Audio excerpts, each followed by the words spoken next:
Cold has weight.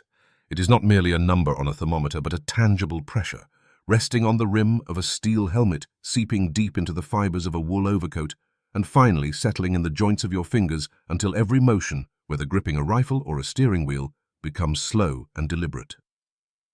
In the Ardennes forest on a winter night in December 1944, that cold wrapped itself around everything, including the narrow makeshift road that wound through black stands of fir.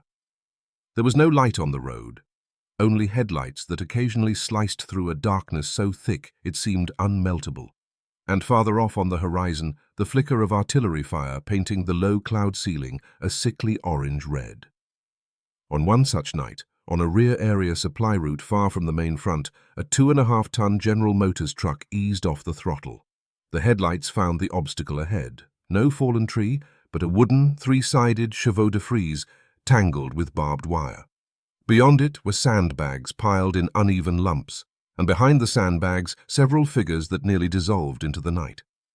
The engine's roar felt indecent in the silence, and the driver could feel his heartbeat quicken. Before the truck had fully stopped, a harsh beam of flashlight slammed into the windshield. The light scattered across the glass and stole most of the driver's night vision in an instant. All he could see was a white halo and, behind it, a few blurred black silhouettes. "Stop!" The voice came from behind the glare, short, hoarse, carrying the tone of an order that did not expect argument and a tension that was almost but not quite audible. The truck came to a complete halt. The engine idled with a low, uneven chug, and the exhaust pipe pushed out thick clouds of white vapor. The driver, a young corporal from Iowa, rolled down the window. Colder air knifed in, mixing with the white of his breath. The flashlight beam slid from the windshield to his face, hot and intrusive, and he squinted against it. "Password," the voice called again. Closer now. The driver could smell faint coffee mixed with tobacco on the other man's breath. He blurted out the night's sector password, 2 words that sounded unrelated to each other. He said them fast, almost slurred. Silence. The kind of silence that makes your stomach drop. Only the forest wind moaning through treetops and the truck's steady, low idle. The flashlight held on his face for a full 5 seconds, moving left to right, top to bottom, as if inspecting a suspicious object. The beam slipped away briefly, swept over the empty passenger seat, then returned to his face. "Papers," the voice said. It had not relaxed. The driver fumbled inside his coat and produced his identification tag, the cold metal stamped with his name and number, and a folded, worn-edged mimeographed pass. His hands were stiff, his movements clumsy. He held both items out through the window. The light tightened on the hand that held the documents, then moved to the documents themselves. It flashed off the metal tag, then lingered, carefully illuminating each printed line and the outline of every stamp on the pass. The process stretched on. The driver could hear blood in his ears. He could feel sweat break on his back despite the biting wind. In theory, this was the rear area. Safe. But theory felt thin on this night. The situation ahead was unclear. Rumors were everywhere, and the air carried something sharper than the cold. Uncertainty. "Out of the truck," the voice finally said again, cutting the silence cleanly. "Slow, hands where I can see them. Come over here. Stand in the light." This was not a firefight. There were no bullets whipping past, no fireball of an explosion. There was only a crude roadblock, a flashlight that left nowhere to hide, and a sequence of cold, repeated questions. Yet this simple scene, replayed along countless roads on countless nights, formed another kind of front line. It did not fight for hilltops or river crossings, it fought for time, and it dissolved trust. Its weapon was the oldest question, "Who are you?" And it echoed at every freezing checkpoint, every engine shut down, every exchanged look. Sometimes the deadliest attack did not come from artillery ahead, but from suspicion growing quietly inside you and fed relentlessly by the world around you. Once the first roadblock went up because of an unconfirmed alarm, you began to see that the true battlefield had already shifted. It was not where the map's arrows pointed. It was in every inspection where you had to prove you were yourself, and in every glance at the man beside you where a shadow flickered, briefly, then never entirely went away. To understand how that shadow could cover an entire front so quickly, we cannot remain at that moment with the Iowa corporal and the flashlight beam. We need to pull back from the immediate tension, raise our view, and look down on the immense confusion that engulfed the Ardennes in mid-December 1944, and see the carefully polished stone thrown into those muddy waters. Operation Greif. Within the Germans' large-scale offensive meant to reverse the war in the West, the Battle of the Bulge, Greif was a small special unit, but its mission was nothing like the armored thrusts on the main line. It did not seek ground or a decisive head-on annihilation. Its goal was more abstract and more insidious, to create confusion, spread misdirection, and paralyze the Allies' prized efficiency in command and logistics. You could imagine the Allied war machine as a highly complex system that ran with precise interlocking parts.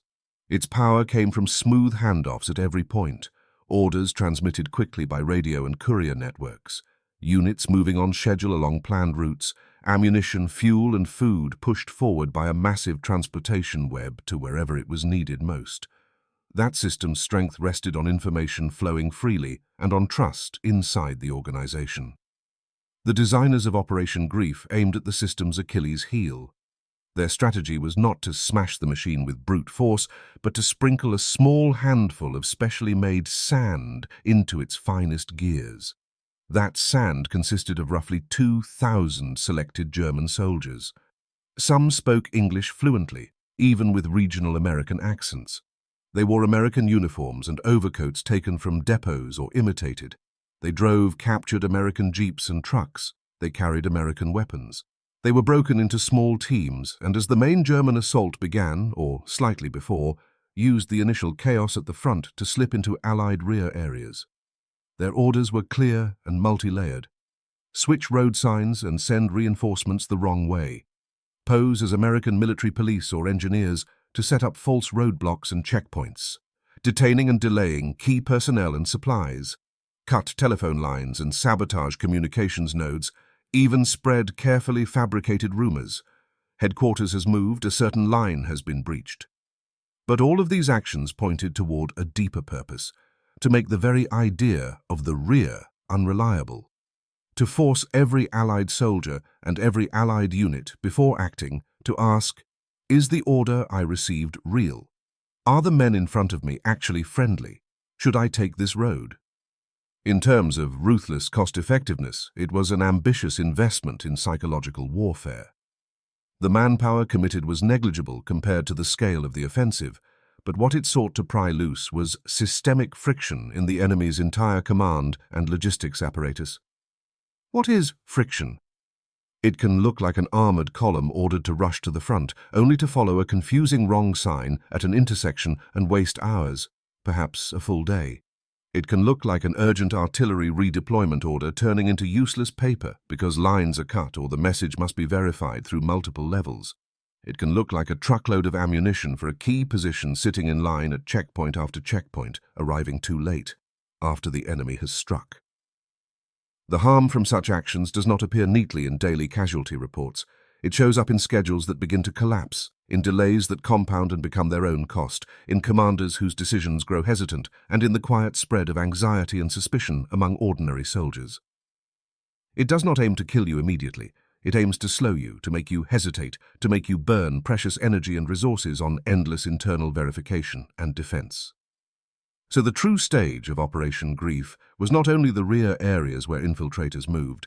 Its broader stage was the Allied body itself, its immune response once it sensed the threat of an internal virus. That response could be violent, excessive, and it could injure the body it meant to protect. The infiltrators planted seeds of doubt. What happened next depended on how the soil made those seeds grow. The real trouble was just beginning. The spotlight would shift away from the infiltrators and fall on the Allies' own vast system as it suddenly became twitchy and overreactive. Panic rarely spreads like an explosion. It spreads like a gas, colorless, odorless, starting from what seems like a solid possibility, then drifting along the command chain, the communications web, and the whispered talk between soldiers. when the first formal alert about Germans in Allied uniforms reached headquarters at every level, through radios hissing with interference or couriers arriving pale and breathless, an abstract warning gained terrible physical reality. It was no longer a line in a briefing to remain vigilant. It could be the engineer staff officer at the door asking to come in. It could be the man who just traded you cigarettes, whose accent felt slightly wrong.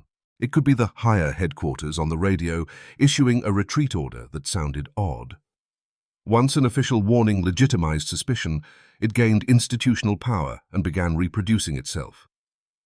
The most direct, most physical manifestation appeared first in the battlefield's arteries. The roads. Existing rear area checkpoints changed instantly. Guards' eyes sharpened from routine inspection into hawk-like vigilance and strain. Drop bars slammed down faster. Questions grew longer. Document checks took more time, but that was not enough. New temporary roadblocks began to sprout like mushrooms after rain at nodes throughout the road network. They were often crude and hurried, a truck deliberately broken down in the roadway, lengths of timber wrapped in barbed wire, even sandbags stacked with whatever furniture could be found. The men guarding them might no longer be trained military police, but combat infantry pulled from nearby positions. They knew how to shoot and charge. Now they had to play the role of interrogator, and that alone increased tension and uncertainty. The password system, an ancient battlefield method of recognition, was elevated into a matter of life and death. It also quickly turned into a high-pressure test with vague rules. A simple daily pair of code words was deemed too easy to observe or overhear. So the questioning escalated.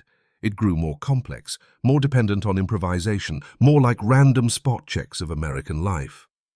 Passing often depended on a split-second reaction and the guard's judgment in that moment, both soaked in fatigue, cold, and crushing pressure. At a crossroads held by National Guard soldiers, a conversation might go like this. A flashlight wavers. "Where are you coming from, soldier?" 83rd Division, sir. Pull back from the north to rest." 83rd? The one out of Ohio? "Yes, sir." "Who's your division commander?" A brief pause. A tired brain searches fast. "Mason, sir. Major General Robert Mason. State capital of Ohio?" "Columbus, sir." "Who was the first governor?" A longer pause, breath turning to fog. "I'm sorry, sir, I'm not sure." "Worthington?" The flashlight wavers again, as if considering. Finally, "Move along. Know it next time." At another checkpoint held by experienced veterans, the air might be tighter. "Stop! Papers!"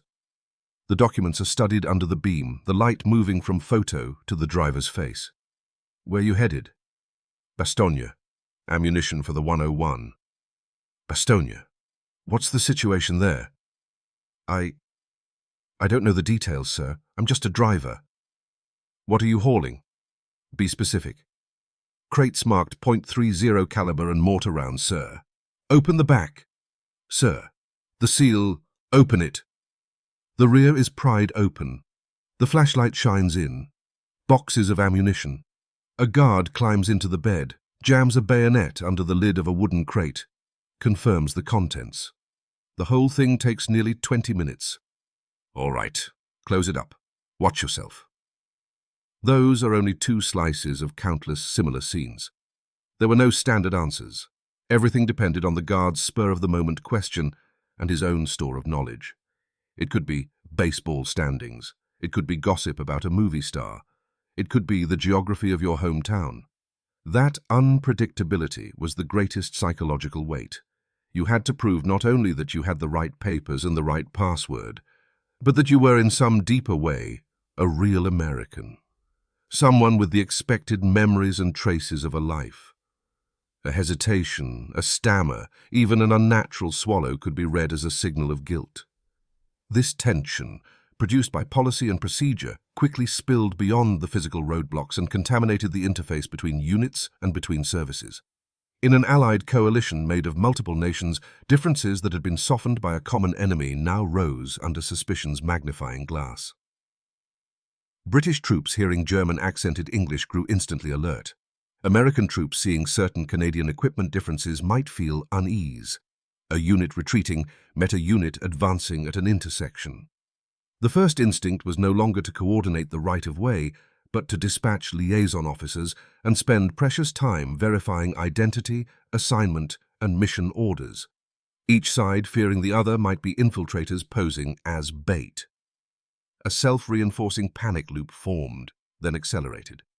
Because infiltration was suspected, regardless of how many infiltrators actually existed, more and stricter checkpoints and screening procedures appeared. Because the screenings were strict and time-consuming, traffic efficiency collapsed. Rear roads clogged into long lines. Supplies, fuel, and reinforcements were ruthlessly delayed. Because logistics lagged and communications frayed, frontline units took on greater pressure. Rear headquarters grew anxious under scrambled reports. Rumors and unverified stories rushed into the vacuum. Infiltrators are already inside an army headquarters. A company got in a firefight at a crossroads with men in American uniforms and killed several. Higher up has ordered that anyone who can't be immediately identified can. Rumor sharpened fear. Fear produced harsher, more distrustful measures. The system began to resemble an immune response attacking its own body, consuming enormous amounts of energy, time, and attention on endless internal scrutiny and self-made obstacles. Meanwhile, the true pathogen, the limited number of German infiltrator teams, might have already completed a few key sign changes or communications cuts and withdrawn, or been discovered and captured by increasingly alert Allied troops. But the seed of doubt had already taken root in soil made fertile by stress and uncertainty. It spread wildly, turning back to erode the host. The advance of the front was dragged by an invisible but powerful internal friction, and every hour lost gave German assault units another hour to consolidate gains and pressure the line. When you had to stop and repeatedly scrutinize every figure approaching you, your enemy was already winning the most valuable thing: breathing room, even the advantage of victory without fighting. Once injected into an orderly system, confusion's chain reaction and self-inflicted costs often far exceed the energy initially spent to introduce it. The first act of this shadow war was a thin crack quietly carved into the dam of trust. The losses caused by this internal friction were silent but systemic.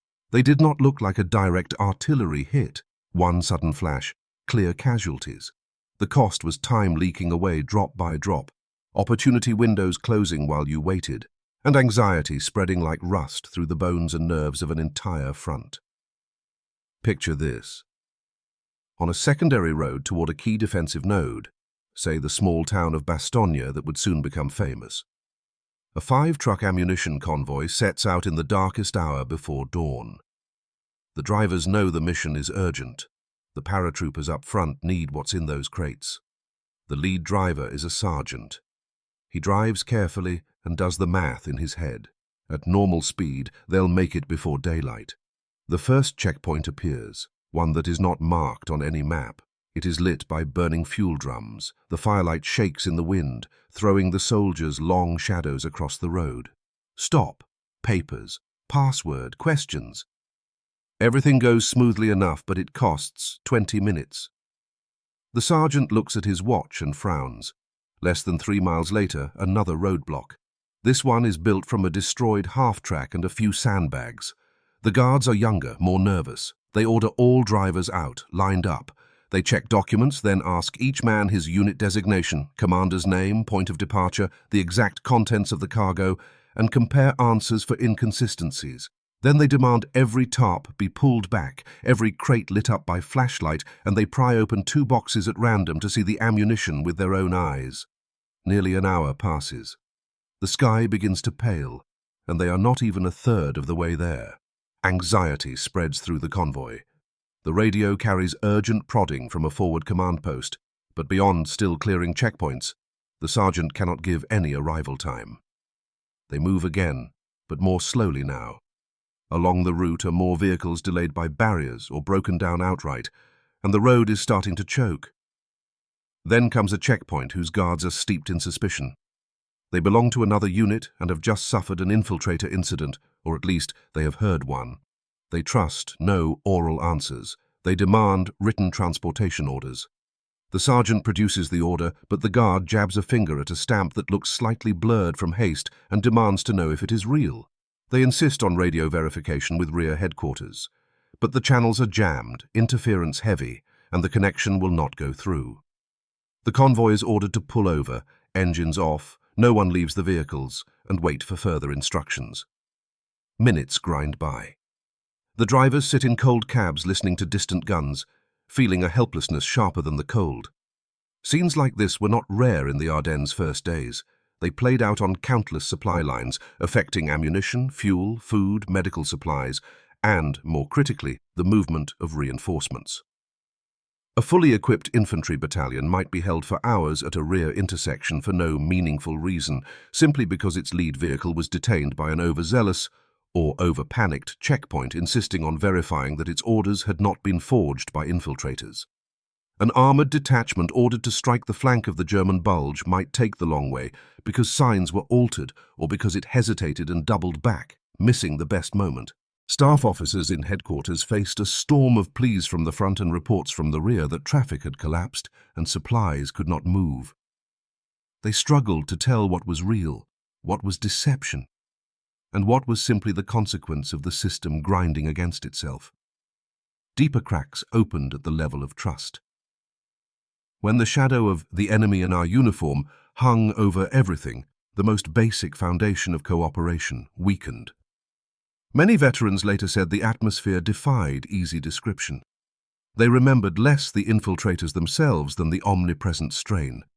The blinding flashlight at a midnight checkpoint. The panic of going blank under questioning and clawing for the record of a hometown baseball team. The reflex to lay a finger on the trigger when a jeep approached from behind, and the subtle moment of meeting a buddy's eyes and instinctively, silently checking him first. There is a widely circulated account, difficult to verify in every detail, of a foggy morning when an American patrol met another American team unexpectedly at the edge of woods. Both sides hit the ground, rifles up, locked in a standoff. Standard procedure called for shouted recognition, a password, or specific questions. But thick fog cut visibility and amplified nerves. One side called out the password, the other answered, but the reply sounded uncertain. Maybe it was the accent. Maybe it was panic blurring diction. After a brief silence, someone fired first. Gunfire tore open the fog. Each side believed it was facing German infiltrators or a German patrol. They fought hard.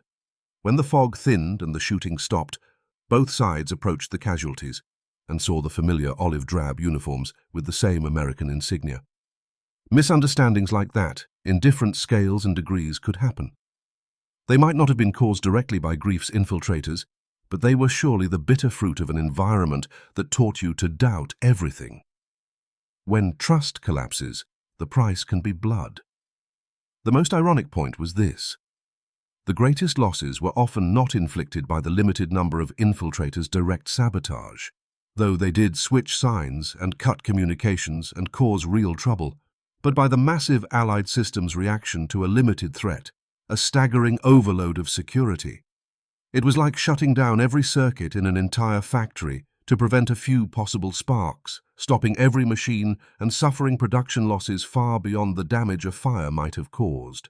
The Germans planted seeds of suspicion. The Allied response turned those seeds into a thorny thicket that consumed efficiency and trust.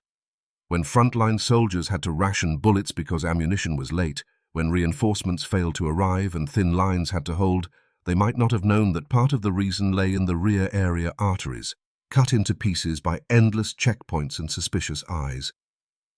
War is never only a contest of men at the front. It is a contest of the entire supporting system's efficiency. And when that system begins pouring its energy into self-auditing and self-obstruction, the balance tilts in the quiet, merciless grind of internal loss. Yet no military organization capable of large-scale, coordinated operations lacks resilience and the ability to adapt. Panic can spread, but order, organized order, has a powerful instinct for repair. When the chaos triggered by Operation Greif crossed a threshold and the resulting blockage threatened the survival of the campaign machine, the Allied command system began to move beyond shock and reflex towards systematic countermeasures. The goal was clear: not to chase ghosts across forests in the hope of catching every infiltrator, that was like searching for needles in the sea, but to rebuild, as quickly as possible, a more reliable system of identification and information flow, and bring the runaway cost of suspicion back into a manageable range. It was a silent kind of engineering, meant to repair rusted gears and clear clogged arteries. The first hard strike fell on the most concrete and most critical element: credentials. Existing paper passes and handwritten orders were too easy to forge, too easy for a guard to question for any reason. The solution was to introduce standardized credentials that were more complex and harder to counterfeit on the spot. Almost overnight, backed by frantic work in logistics and military police offices, new temporary passes were urgently printed and distributed downward. These documents often carried complicated watermarks, specific color sequences, and standardized serial formats. They were meant to be shown alongside metal identification tags, and the information on them had to match unit rosters kept for verification. Higher-level movement authority might require a special steel stamp from headquarters or a daily changing code phrase attached to the order. Standardization reduced arbitrary detentions and the pointless suspicion driven by, "This doesn't look right." Guards received new inspection guides: what to look for, how to compare, what features were beyond easy imitation. It was like installing a new, more precise set of traffic signals in a network that had been flashing red everywhere. The second hard strike was a graded checkpoint system designed to restore traffic efficiency.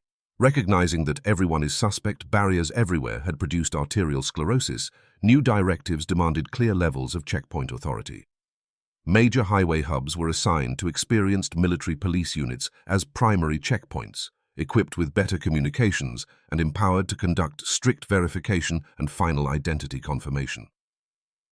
Minor intersections and the ad hoc roadblocks set up by small units, often the breeding ground of fear and misunderstanding, were ordered removed in large numbers or downgraded into mere observation posts, limited to watching and reporting anomalies, without authority to detain large formations or key supply convoys for long periods.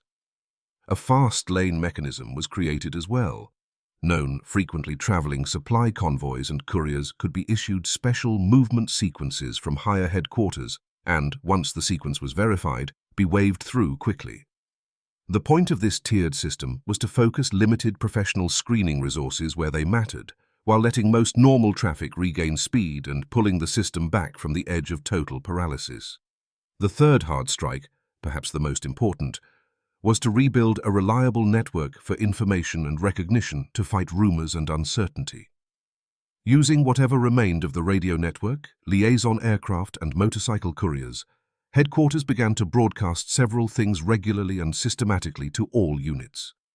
Daily passwords and countersigns, sometimes changing multiple times a day, growing more complex, phrases, even short sentences, and including validation elements only Allied units would plausibly know, such as recently occurred events or internal code names. They also circulated timely briefings on known infiltrator patterns, likely vehicle types, and counterfeit document features, so frontline troops knew what to watch for, instead of drowning in blind fear of everything odd. And they established emergency identity verification channels. When a checkpoint or unit had serious doubts about another unit's identity, it could contact a designated regional center via specified radio frequency or telephone line. The center, with access to unit movement information, could confirm quickly and reduce the risk of a firefight born from misjudgment. None of these measures sounded like heroics. They were dull, bureaucratic, and procedural, but in that December cold, they functioned like antibiotics and sedatives for a fevered patient. The effect was not instant. Panic still rippled. Roadblocks still existed. Questioning did not stop. But the change began. Vehicle lines started to move again, slowly, painfully, rather than freezing in place. Supplies in rear depots began to flow forward at a pace that was still sluggish but real, toward the places where the guns were loudest. Frontline commanders began receiving clearer, less contradictory orders and information. Most importantly, the suffocating atmosphere in which everyone was a potential enemy began, gradually, to thin. Soldiers remained alert, but they began trusting the stamped pass that looked right, trusting the radio order that carried the day's validation phrase, trusting the professional judgment of military police at primary intersections who followed clear regulations. In essence, the countermeasures were a race against uncertainty and self-consumption. By strengthening process, clarifying rules, and rebuilding information authority, the Allied command system fought its way through the second half of the race. They may never have captured every infiltrator involved in Operation Greif, but they succeeded at something more important. They reduced the enormous coefficient of friction produced by panic to a level that, while still higher than normal, no longer threatened to halt the entire campaign machine. What returned was not perfect order, but the basic throughput required to keep fighting. Once trust was supported again by process and usable information, the line that had been cut apart by self-doubt could be stitched back together, though the seams remained scarred. As the smoke of the Battle of the Bulge finally cleared, the last major German offensive in the West ended in failure. The guns quieted. The front moved forward again. But the rear area crisis set off by Operation Greif did not vanish with the end of the battle. Like a stone thrown into a historical pond, its ripples continued for a long time in veterans' memory and on the desks of military researchers. In the years after the war, many memoirs and interviews from Ardennes veterans returned to that period when everybody looked like a German. What they remembered was not a specific infiltrator's face, but the ever-present strain, the flashlight glare at a midnight checkpoint, the panic of going blank under questioning and clawing for the record of a hometown baseball team, the instinct to reach for the trigger when a jeep approached from behind, the subtle moment of exchanging looks with a comrade and needing, for a heartbeat, to confirm him first. Those shards of memory formed not a tactical operation so much as a psychological condition. When identity itself becomes terrain, the anxiety and isolation reach down to the bone. Later works of fiction and popular narration often dramatize the period, turning interrogation exchanges and tragic misidentifications into legend. But stripped of embellished detail, the accounts point to a hard, analyzable core. How a limited deception operation, by precisely exploiting human weakness and organizational mechanics, could pry loose chaos out of proportion to its manpower. From a broader military science perspective, Operation Greif's value extends beyond the immediate gains and losses of one campaign. It became a classic case study in psychological warfare, deception, and rear area security. It demonstrated clearly that in modern war, attack can target not only bodies and equipment, but cognition and the system of trust that holds an organization together. Success is not measured only by enemies killed or ground taken, but by the degree to which you force the opponent to pay extra and potentially fatal costs in decision-making, verification, and internal coordination. It revealed a cruel paradox. Sometimes what makes an army powerful is the tight, efficient organization that binds it. And what defeats that organization can be persuading it to trigger excessive self-binding security mechanisms. A strong military must endure enemy fire from outside, but also resist the cognitive virus that corrodes trust and efficiency from within. The story's landing point, then, may not be confined to the Ardennes in 1944, but to a broader, enduring proposition. Any human organization that depends on high coordination, whether a military, a company, or a social institution, draws its strength from trust among its members and from clear, reliable processes that carry that trust. Trust lets orders be executed without constant suspicion. Process protects trust from abuse and provides a basis to identify and remove real threats. The shadow of Operation Greif shows what happens when doubt is institutionalized indiscriminately, when process becomes rigid and bloated by fear and chokes normal function. The organization's strongest capacity is consumed bit by bit in endless self-questioning and waiting. So the question that rang out again and again in the cold night, "Who are you?" echoes longer than we like to think. It is not only a battlefield challenge and password exchange. In a deeper sense, it is the fundamental problem every organization faces under external pressure and internal uncertainty. How do we confirm that we are moving forward with partners rather than hidden saboteurs? What do we rely on to maintain that confirmation? Blind trust, rigid dogma, or an identification and cooperation system that is both strict and flexible, able to manage risk without strangling vitality. The war ended, but the question did not disappear. It lives in every identity check at a security gate, in the clauses designed to deter industrial espionage, in the daily effort to separate truth from falsehood in the networked age. The most successful deception may not be the one that fools everyone once, but the one that plants a permanent thorn of vigilance in the victim's mind, so that in every future contact, every judgment, the victim must pay a small cost of hesitation, must first ask, "Who are you?" And that small hesitation, accumulated over time, becomes the deceiver's enduring victory and the deceived's enduring problem. The winter in the Ardennes has receded into the past, but the story of trust, process, and identity will remain with human organizations, to be told again and thought through again whenever crisis returns.